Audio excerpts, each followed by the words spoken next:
This module will guide you through all the necessary steps to export your metahuman character via the Quixel Bridge and into the Unreal Engine. With a single click, you'll be sending your carefully crafted metahuman into Unreal, where you will then have access to controlling the LODs, accessing the control rig for animating it, and creating your cinematics. So assuming that in your My Metahumans tab up top here, you have your carefully crafted metahuman and you're happy with the way it looks, now comes the time to find it in the Quixel Bridge. The next step involves downloading the Quixel Bridge and signing in with your Epic account. Once you've done that, you should have the following window. Now with the Quixel Bridge open, you're going to navigate to the Metahumans tab on the left-hand side right here. And here you'll find all the metahuman presets that are available at this time. Now if you're looking for your metahuman that you carefully created, you're going to click on the My Metahumans tab on the left-hand side here.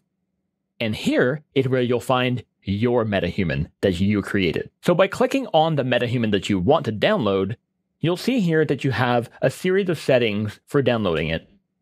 Now it warns you that this metahuman uses grooms that are only available at LODs 0 and 1, requiring a higher spec machine. This is fine. You can choose the resolution you want to download at. Now for this case, I know I'm not going to need 8K. I'm going to set this to 2K. 2K is often more than enough, but if you want to do extreme close-ups, having 8K is really nice to have. So next up, we're going to take a look at the download settings, which we can access by clicking the little gear right here. Clicking on Download Settings. You'll see here there is a Texture and Model tab for choosing which type of texture you want to include with your downloaded assets and what type of assets you want to download. So clicking on Models here, you're going to see the Metahumans drop-down menu. When choosing to export metahumans to Unreal Engine, the Metahumans download setting must be set to UAsset plus source asset. Otherwise, the export process is going to fail. So make sure you set it to this. Let's go back here and choose the resolution you desire. And once you have, you can click the big green download button right here. It's going to say generating.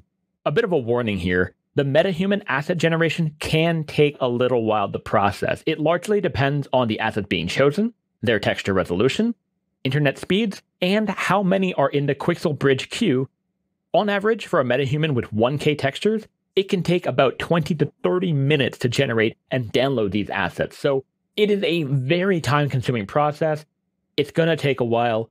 Just let it do its thing. Go make a cup of coffee, make a sandwich, and when you get back, you'll be ready to go. So while downloading or updating a metahuman, Bridge will display a progress as a percentage on the thumbnail, as you can see right here. This process consists of two parts: generating your metahuman's files and assets, and then downloading them to your machine. Now, once the download of a metahuman is complete, you'll then be greeted with a nice little blue check mark on the corner of your metahuman thumbnail right here, and you'll find it in the local filter of the Quixel Bridge on the left-hand side here. So let's click on that. And on the bottom here, you'll see metahumans. So assuming you've already downloaded a metahuman asset, hovering over a metahuman asset tile replaces the download button with a blue export button in the top right-hand corner of the tile. Clicking on a metahuman asset opens up the information panel on the right-hand side of the Bridge interface. So it should go without saying that only assets that have been downloaded can then be exported.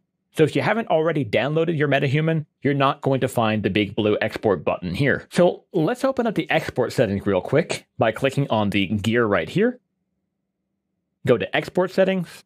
So the export target must be set and selected for a supported version of Unreal Engine. If you're using the Quixel Bridge for the very first time, you may find yourself having to download the plugin right here. This may not be the case for all users, but if you do see it, click the Download Plugin button, and then click on Install Plugin. So once your download settings have been set, your export settings have been set, we are now ready to export our metahuman into the Unreal Engine. So open up the Unreal Engine, and you're going to need to make sure that you have the Megascan plugin enabled. If you don't see this big green Megascan button on the top, you can go to Settings, Plugins, and in the search panel, you're going to search for Megascans. Make sure that this is enabled. If it's not, enable it, restart your engine, and it should show up. you're going to need to make sure you have a running instance of Unreal Engine open for the Quixel Bridge to successfully send your metahuman to the engine. So going back to Bridge, I'm going to hit the big blue export button right here. If set up correctly, you'll see a whole bunch of menus popping up. And you will likely get the following pop-ups here. Don't panic, this is entirely normal. So MetaHuman requires a series of other plugins for things such as grooms and control rigs. So just click the Enable Missing button right here. Same thing with this message, and same thing with this message. It will also tell you that a restart is required to apply the new settings. Just hit Restart Now. Now, once you've restarted your engine, it's going to compile a whole bunch of shaders, so this can be a time-consuming process. Don't worry, just let it do its thing. Before you know it, everything will be back to normal and you'll be ready to get started. Just so that you're aware, the missing plugins messages will only appear when importing your MetaHuman assets for the first time. Subsequent imports will not require this action. So now that we've restarted the engine and we're finally ready to go, you'll see in the content browser on the left-hand side, we've got a MetaHumans tabs, and in this case, I have a tray folder right here. The name of your MetaHuman might be different depending on the preset that you used, and you'll see you have BP _ name of your MetaHuman. In my case, tray. So you can drag and drop this blueprint into your scene. And this actually might take a while the first time you do it because Unreal needs to compile all those shaders. Again, don't worry, this is normal. And just like that, if you've done everything correctly, you should now have your MetaHuman in the Unreal Engine, and you'll be ready to start using the control rig to start posing and animating your MetaHuman.